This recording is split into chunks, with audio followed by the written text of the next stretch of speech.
Welcome to Garden DC, a podcast of Washington Gardener magazine all about gardening in the greater Washington, D.C. and Mid-Atlantic area. Your host is Kathy Jentz, editor of Washington Gardener magazine. This episode, we're joined by Marianne Willburn, small town gardener, who was our first podcast guest and lived to tell the tale. And she's back to join us again to talk about gardening and chickens. I'm a glutton for punishment, obviously. Hi, Kathy. Hello, Marianne. So how are you doing today?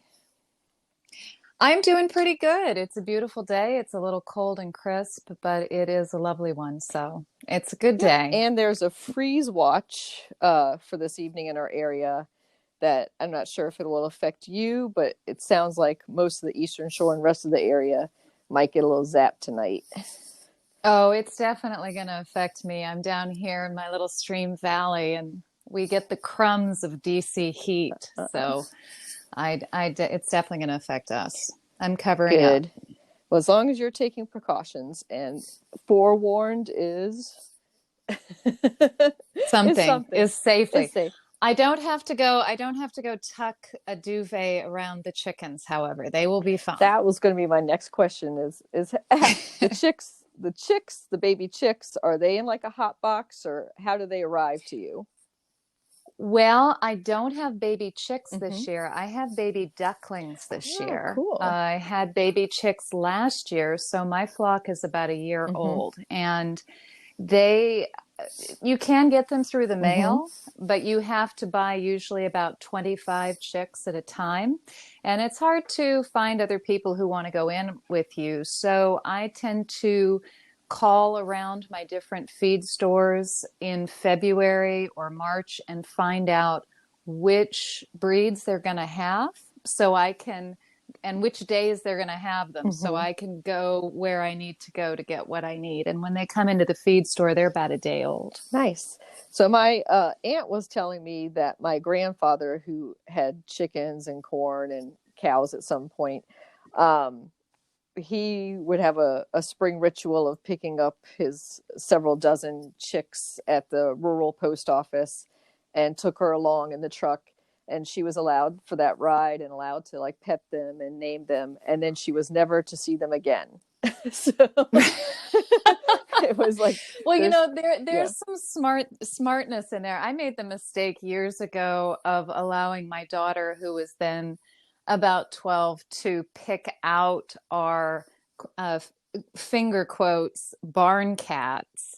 And she picked out the cutest and the sweetest barn cats. Aww. And so as soon as the first winter rolled around, they sat at the window going, "But we're so nice. Why won't you let us in?" And what we needed was these feral, spitting, horrible cats. And we didn't, so that you could easily say, "Go take care of the barn." But we didn't. So now we have 3 house cats that occasionally go outside. So now with your new ducklings, are they house ducklings now? Well, I'm not diapering them, if that's what you mean. They are in the house. They're currently in the garage. They're in phase 2. So phase 1 usually starts out with any type of baby bird. That we have a brooder box, which is a small, large tote. I never have more than probably 10 or 12 at one time. And I only have 5 ducklings this year because they're really going to be pets. And I will admit to that. I'm not getting them to eat them. I have plenty of eggs. I don't necessarily need the duck eggs. So we got just 5. They stay in a brooder box on the dining room table for about a week. So I can just sort of monitor them and make sure they're healthy and everything. And then they go into phase 2, and that means down into the garage, into a large pen area that we either do with wire or we do with straw bales. And they have about 2 to 3 weeks there. And then they'll go out into wherever we're going to be keeping them. And in the case of the ducklings, that's still in flux right now. So The chicks went straight out into the barn, but they still had a nice warm lamp to cluster under. By 5 weeks, the chicks have already got a fair amount of feathers. Mm-hmm. So they're being able to keep themselves a little warmer. When they just have down on those little bodies, they can't keep themselves warm. I can imagine. So how many chickens do you have currently? I have 12 hens and 1 rooster named Winston. Now, why do you have a rooster? So that's my big question. I've never been a fan of roosters other than, the statue kind at Chanticleer. But, right. Yeah. Well, there's actually a lot of great reasons to have a rooster. Mm-hmm. One is obviously the male-female sex thing. Mm-hmm. And we get fertile eggs, which means that if one of my hens goes broody, she can sit on those eggs and those eggs will eventually hatch if she does her job properly. And we've had a couple different clutches of chicks that were raised here that I did not have to deal with chicks at all. She took care of all of it for me. And so that's one great Mm-hmm. reason for having a rooster. The second reason is that roosters really are the man around town and they protect their women. Mm-hmm.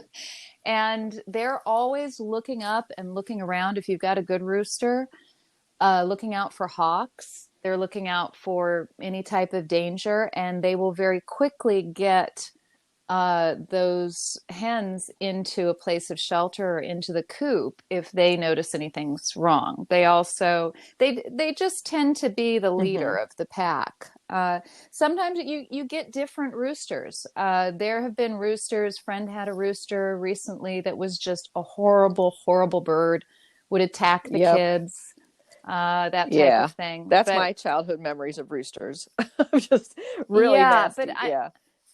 But for all the roosters I've had, and I've had several, I have never had that type of situation. I have had roosters that once the new chicks were coming to sexual maturity, he attacked and killed them, sort of like a lion, mm-hmm. like a lion does. But I've never had them attacking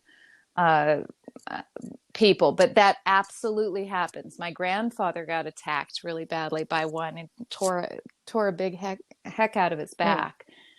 So that's where soup comes in. Yep. And so that they're just a bit of a protection. Also, because I'm in the country for the most part, that rooster crowing is part of the soundtrack of our lives here, and I really enjoy it. It's just part of being out here. So I really missed not having a rooster this last flock because you can buy sexed chicks. So I know I'm getting hens, or at least I'm pretty mm-hmm. sure I'm getting hens. And none of them turned out to be a rooster. So I ended up going to a neighbor who had a abundance of roosters and taking one of his after about 9 months with these guys because I just missed it.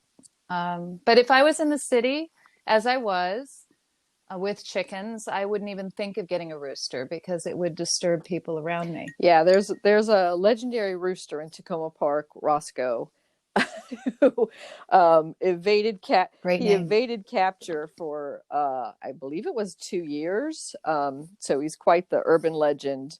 But like the Hound of the Baskervilles. Yes. So he was between like hedgerows and between like weedy areas of people's backyards, and I don't know how he did it for so long. But then he was a horrible nuisance. Like people were just like, we cannot sleep with this guy.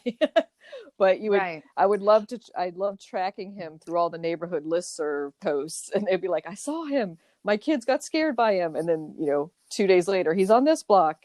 But yep, he was fun. Quite the adventurer. But well, a lot of people don't really realize what roosters do. Why would you mm-hmm. have them? And some people are unaware of how hens lay eggs and why they lay eggs. And I know that when I was fighting the man down in the city council at the last city that I lived in, to have chickens one of the mayor asked me, well, how are they going to have eggs if you don't have a rooster?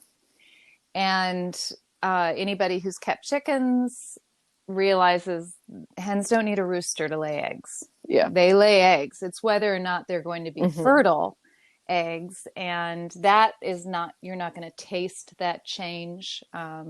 You could see it in the eggs if you let them sit long enough, but you don't need a rooster to have chickens. Correct. Or you don't need for the eggs, much as most all other creatures ovulate without the male. So, yeah. Right. Yeah. And you know, and right now in the springtime, especially in this, which is their second spring, they are just pumping out those eggs. And it's ironic. And I know you were interested in this because of what's going on right now with COVID and egg shortages. All of the stores have limits on eggs and how many you can buy. And sometimes they don't have eggs at all. And meanwhile, we are drowning in eggs, and there is only so much custard you can make. You can freeze eggs, and I've done that quite a bit, where you crack them into a bowl for a specific recipe. For instance, if I was making a baked custard that I make all the time, I know I need 8 eggs for that. So I break 8 eggs into a Tupperware container, or what is Rubbermaid, whatever it is, and put it into the freezer. And then when I defrost that, I've got 8 eggs, because you can't obviously separate them. So there's lots of ways of preserving that. And then, of course, I'm giving them to friends, and I'm giving them to neighbors and selling them here and there. So it's just great to know that that is at least something I don't need to worry about. And that's why I think there's been such a surge in interest in chicken keeping, whether your local municipality or county or ordinances allow. I think there are a lot of chickens living in people's garages, you know, against the law or furtively at this point. But what would be your best advice to somebody who wanted to get a couple chickens because they want the eggs right now and for the food security?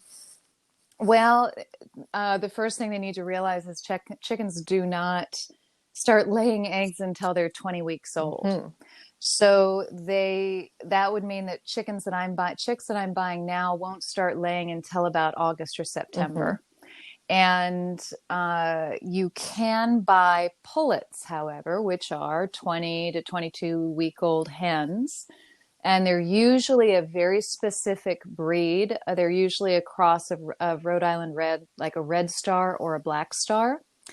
And they tend to just offer one type of pullet, they meaning the feed stores.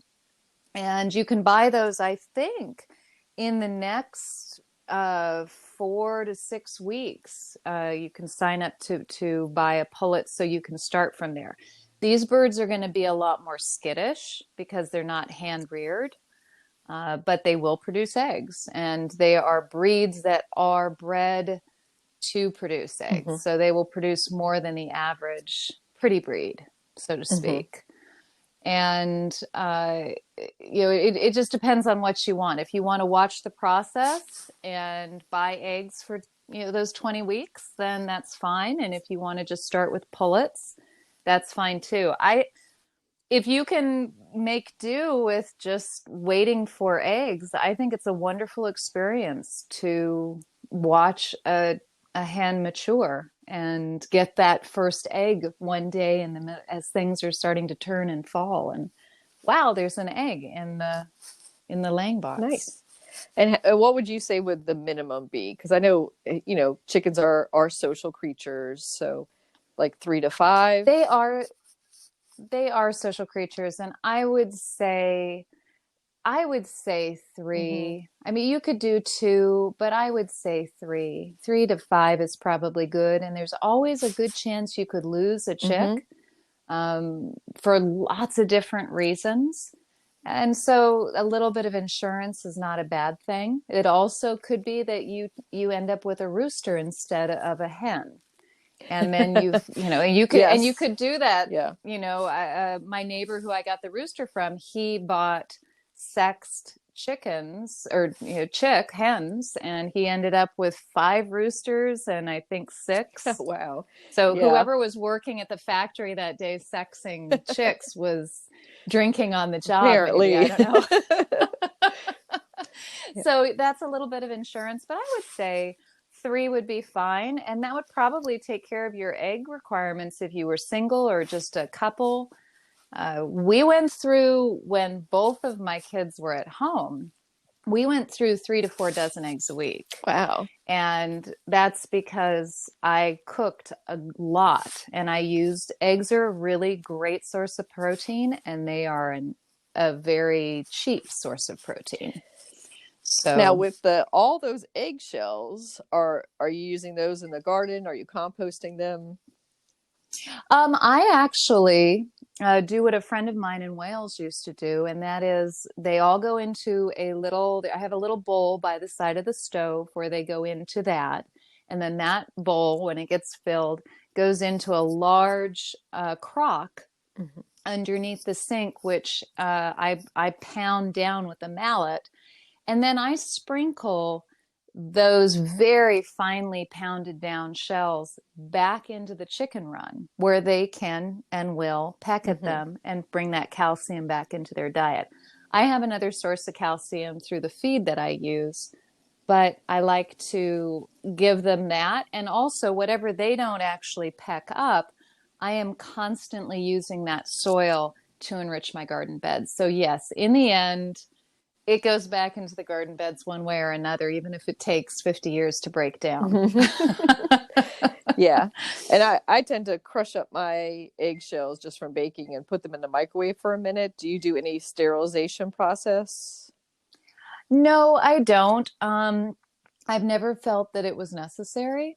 Perhaps that's haphazard of me, but no, microwaving them would make them a little bit more brittle and probably a little bit it would make them break down a little faster, I think. Yeah, a tiny bit. Having those gamma rays hitting them, right? um, but I have not done that. I have just gone from the traditions of friends of mine and what they do, and that has seemed to work for us. Because I honestly, if you have a garden and you live in a place where you can legally have chickens, there is no better circle of life that you can create than having those two things. Because I feed those chickens all of my garden scraps, all of my weeding scraps. It's motivating to weed because they need greens in that run. And then all of that wonderful, they make eggs out of all that mess and wonderful stuff. And what they don't eat, what they don't use, they scratch around back into that soil. They poop on that soil. And then when I need a couple wheelbarrows full or more of good earth to amend beds, to amend vegetable garden, etc., I just go in there and dig it up. Nice. And it's incredible how quickly it breaks down. It's absolutely incredible. And not only that, if I have in my real compost pile, which doesn't get as much of a workout anymore because I have a hugelkultur bed and the chickens, so the compost pile is a little poor. But in the very first days, I would take that fairly new compost pile that was almost done and put a couple wheelbarrows full and wheel that into the chickens. And they jump up there and grab all the sow bugs and they grab all the soldier fly larvae and they just clean it up for me. And then I'd take it onto the beds. So they're fantastic. Now, you talked a little bit about scratching it back into the soil, some of what they don't eat. So your chickens are confined, correct, to an area. They don't get free reign of your garden. Yes, I have a few things to say about this, actually. How much time do we have, Kathy? I need to go in. I'm going to let you go. Okay, I want to start out by saying that there is nothing that makes me smile more broadly than seeing my chickens wandering around my garden. because it's so beautiful. It's that ultimate pastoral look of the chickens wandering around the garden. And there is nothing that makes me want to kill something faster than seeing those same chickens scratching at the roots of something that I've just planted. And eating greens off of little seedlings that I've put in. So I have struggled with this over the last few years that we've been here, because my chickens in the city were confined. We had a small sort of chicken tractor thing, and they had a very small area to work with. But here, my heartstrings were being plucked. Oh, I want to see them wandering around. And I don't really have seedlings, and they'll be okay. And it doesn't work that way. Chickens are exceptionally destructive. And it's not just about seedlings or green things that are low that they like to eat, or berries. It's about the instinct that they have to scratch near the root zone of a plant, because they know that bugs overwinter and love to be near that. And they find rich pickings there. So what they'll do is uncover those roots to wind and to air. And then they go on their merry way. And if you are not paying attention, not only will the plant suffer from the root shock, but it suffers from the fact that you didn't notice it for a week. And that happens a lot here. I've got a lot of beds, and there have been many times where I've spent all afternoon putting something out, and they have come along behind me because they sniffed the fresh earth. Oh, yes. Yep. And dug it right back up again, and looking for bugs. So this makes me, I think I get particularly annoyed by this because I see a lot of really cutesy books out there, and 1, 2, 3 easy articles that say, hey, you can have chickens in your garden and it's so much fun, and isn't it pretty? And that the selling point they always have is they do the weeding for you. They do the weeding for you. Yes. And I'm like, yes, who wouldn't want that? Yeah. They do. And they do the weeding for you if the weeds happen to be a gorgeous variegated Solomon seal that you just paid $10 for. So, and I've also seen, well, you just need to keep them out of a certain area. No, because they will go for the root zone of most plants. Large shrubs, little shrubs, and then they create damage that way. So I finally said, that's it. We have a run for our chickens, which is plenty of room, but still, I want them to have more room. So we've created sort of a back run for them. And I would say that the first run is probably 20 by 15 feet, maybe 25 feet by 15. And that is completely covered in terms of chicken wires so that hawks can't get them.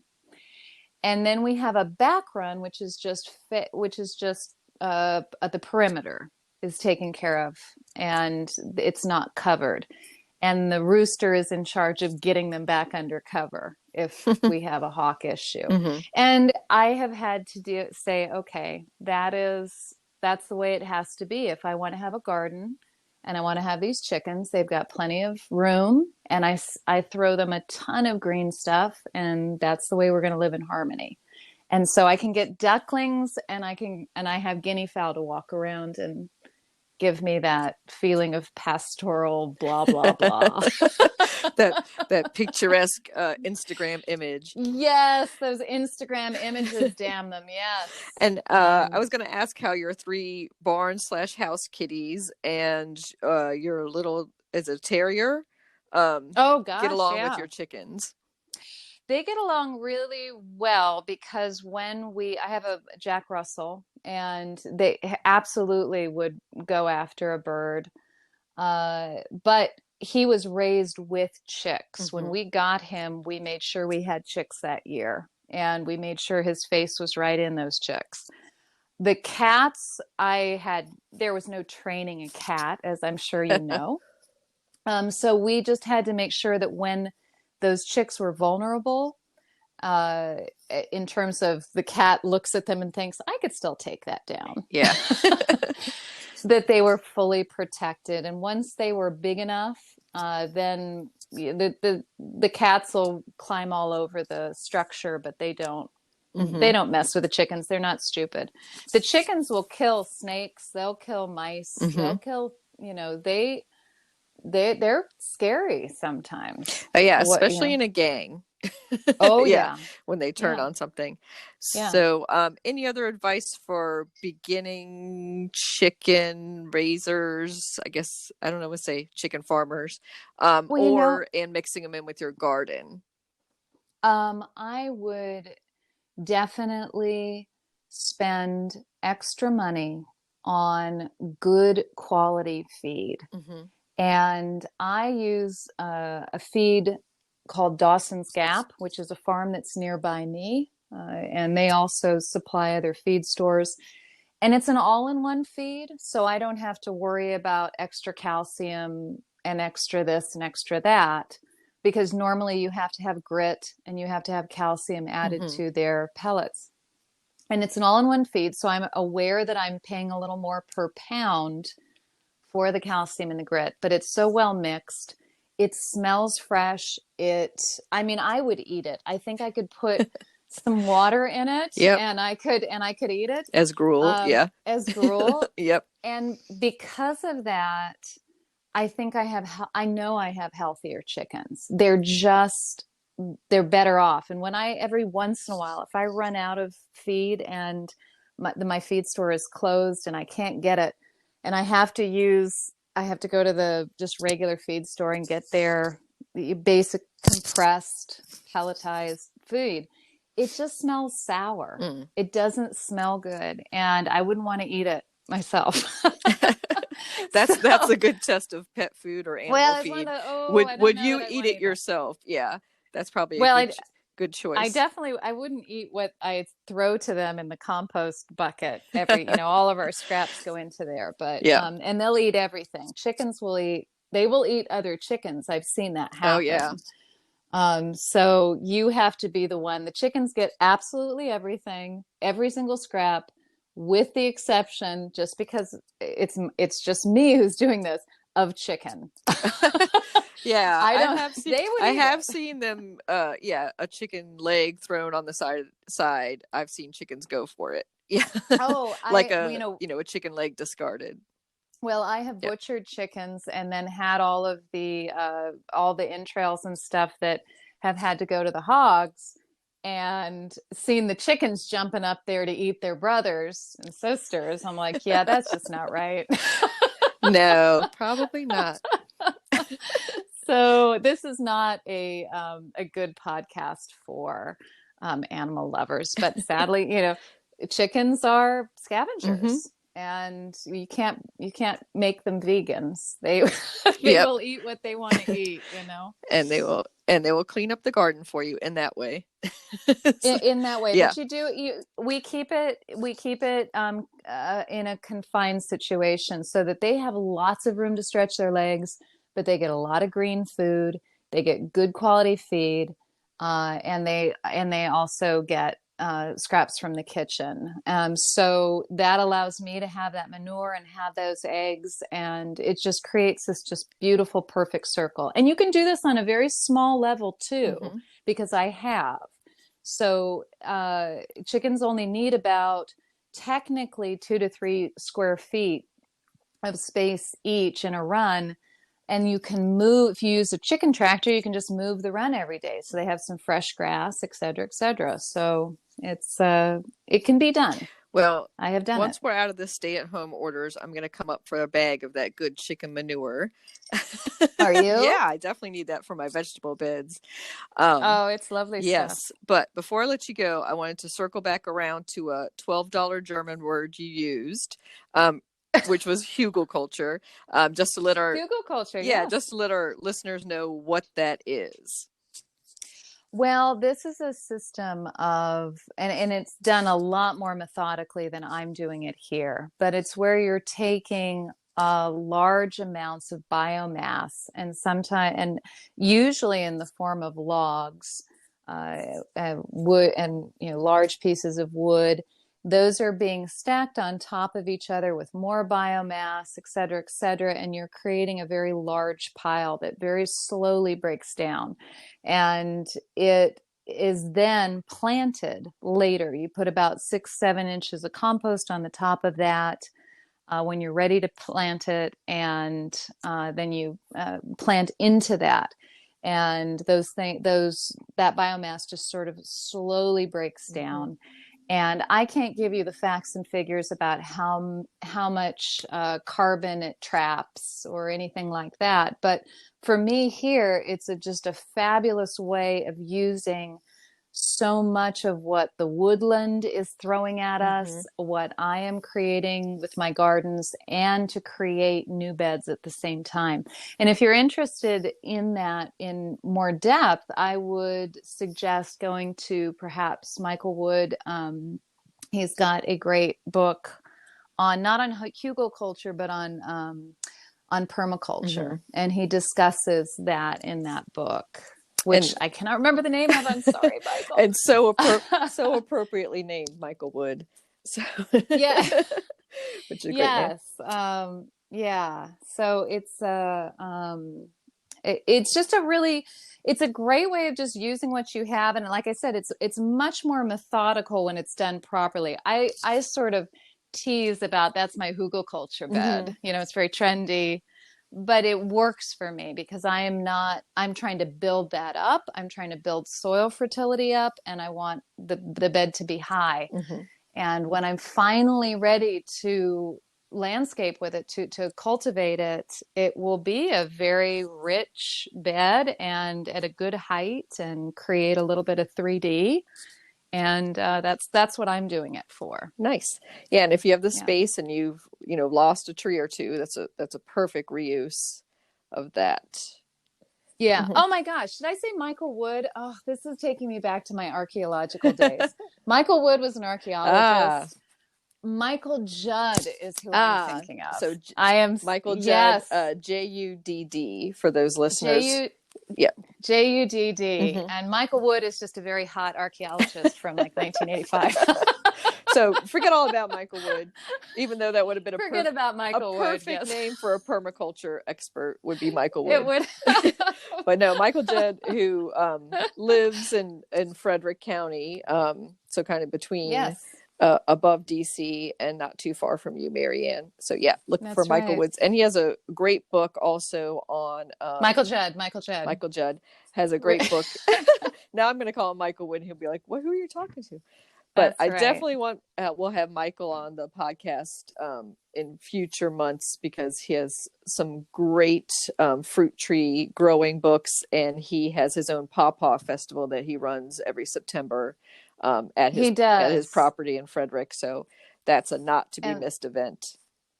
And last year he came out with his book For the Love of Pawpaws, which is just a great growing manual for people who are trying to work with this not quote new, but a different type of native fruit.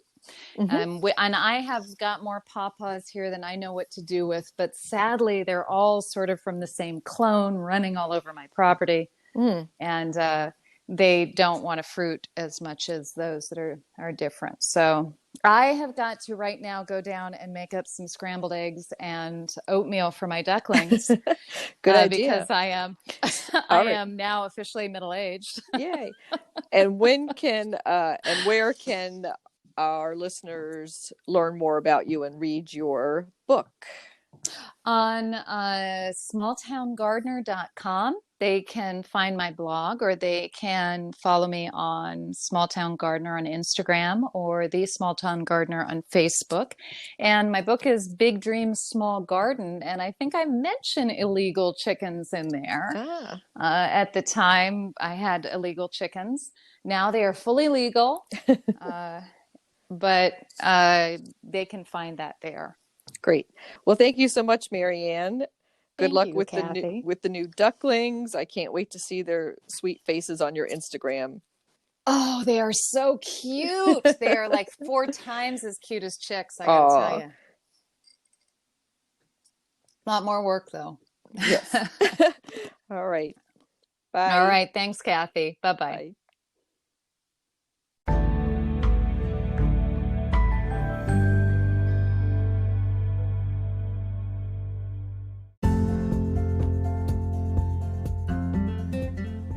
Before diving into what's blooming in my garden this week, or what I'm harvesting, I wanted to send out 2 big thank yous to a few new listener supporters, Kevin McIntosh and Taffy Turner. Thank you so much for your listener support. Over in the community garden plot this week, I was able to harvest asparagus, kale, and several radishes. I also shared some with a friend whose birthday is today. Happy birthday, Randy! I checked on my strawberries because we had 2 freeze warnings, and they seem to be doing okay. The edible peas, sweet peas are taking off. Beets, carrots, spinach, lettuce, and purple moon kale seedlings are all a couple inches tall and looking great. And my garlic is going crazy. I think I might need to actually harvest it a month early this year. Back in my home garden, it was Garden Bloggers Bloom Day on the 15th. And so I shared a long list of what's in bloom on our washingtongardener.blogspot.com website, and also on Instagram at WDC Gardener. I post photos from my garden every morning, so check out the pictures there. Sampling of what's in bloom right now: wild ginger, which is really tough to find that flower. You have to kind of get down on your hands and knees and pick up those little tiny leaves and look underneath. And it's a dark maroon type flower that kind of sits on the ground, so look for it out there right now. My lily of the valley is super early, so I've already cut some from that, and I love having that little lemony scent all over the house. Primroses are still going strong, as are the violas and pansies. The redbud tree looks magnificent. Carolina jasmine is booming. The rhododendrons are just finishing, but I have big flushes of new azaleas coming on. Weeping cherry tree has pretty much ended. And then I have a whole patch of epimedium looking magnificent this year. I have sulfur and pink champagne. I don't know about my listeners out there, but I'm going crazy for epimediums, and I think I'm going to buy several new varieties to try out this year.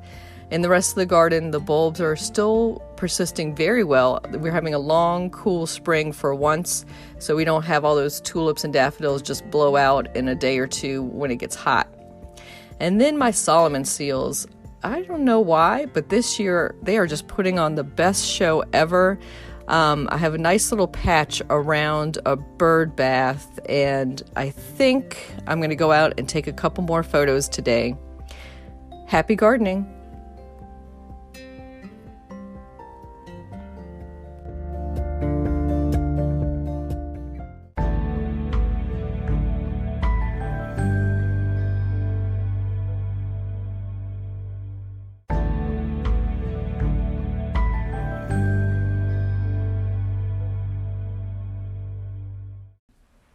Plant profile: lilac, Syringa vulgaris.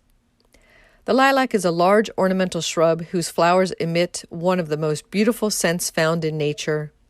On a sunny, breezy day, I can smell the lilacs in my side yard all the way down the block. The mid-Atlantic area is pretty much the southernmost region that lilacs can flourish in, as they need to experience a winter freeze and like a temperate climate. They prefer a sunny, well-ventilated location and can take most all soil types. The only real problem for them in our region is that they are prone to powdery mildew, and in our humid climate, most show signs of it by late summer. It will not kill the plant, it's just unsightly. Remember to prune them after they finish flowering. Trim the bush to shape it and remove suckers at the same time. You can give them some leaf mulch or aged manure as a compost, but don't over-fertilize them. The bloomerang lilac was introduced to the market in recent years. It reblooms throughout the growing season. This plant is a bit controversial among old-school gardeners who like their blooms to stay in season.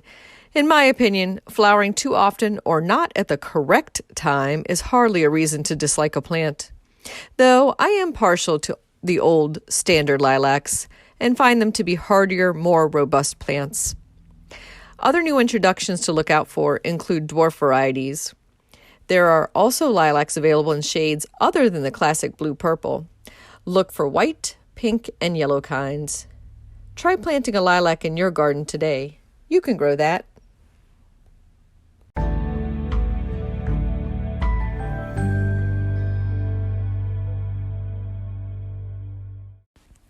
Venting over leaf blowers. I'm feeling a bit vindicated this stay-at-home spring in that my neighborhood listservs have blown up with leaf blower complaints. Now that everybody is working from home, everybody's feeling the pain. Leaf blowers are the mosquitoes of the spring and autumn season, driving us work-from-home folks like myself crazy and forcing people indoors when they would like to enjoy their own yards. In my area, there are local regulations that cover not only the decibel levels permitted by leaf blowers, but also their hours of operation.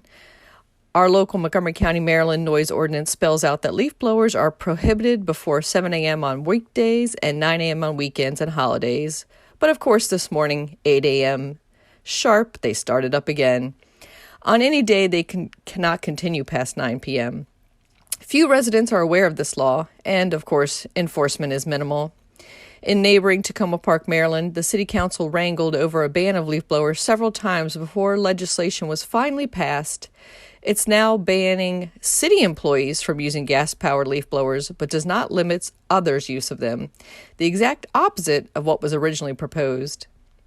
In my years of observations, the problem is not the professionals, it is the homeowners who use blowers for fairly small jobs that would be done more quickly and easily with a broom or a rake. It is also those who hire mow and blow crews and don't supervise them, letting them use multiple blowers at once and for hours on end. Many who would like a year-round ban on leaf blowers and other power lawn equipment during the weekend when they would like to relax in their own gardens. Others would just like to see a ban to cover weekday hours after 5 p.m. to ensure quiet evenings at home. Aside from the noise, leaf blowers are a nuisance in many other ways. The gas-powered blowers have two-stroke engines that pollute the air, and according to the California Air Resources Board, 1/2 hour of leaf blower carbon monoxide emission is equivalent to about 110 miles of automobile travel at 30 miles an hour. Sorry, getting choked up by those leaf blowers outside. They also blow dust, mold, and other particulates into the air. Asthma and allergy sufferers are greatly impacted. Animal feces, heavy metals like lead, and pesticides are also blown about by these power tools and have been tied to serious illness in lawn work crews. Are leaf blowers really necessary? Tim Abrams, who operates Abrams Lawn Service locally, said that leaf blowers are very noisy and burn a lot of fuel, but they are a necessary part of his business if you want to stay competitive during the leaf season in this area. He explained, I myself really don't like to use them and prefer raking, but customers would not want to pay for the extra man hours that it takes. 3 guys with nice blowers can clean out a yard and gutters in half the time as using rakes.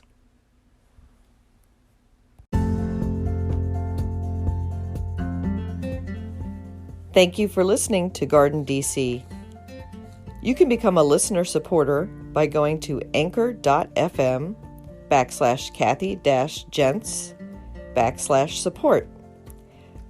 For as little as 99 cents a month, you can become a listener supporter and we'll give you a shout out in a future episode. Another way to support Garden DC is to go to WashingtonGardener.com and subscribe to Washington Gardener magazine.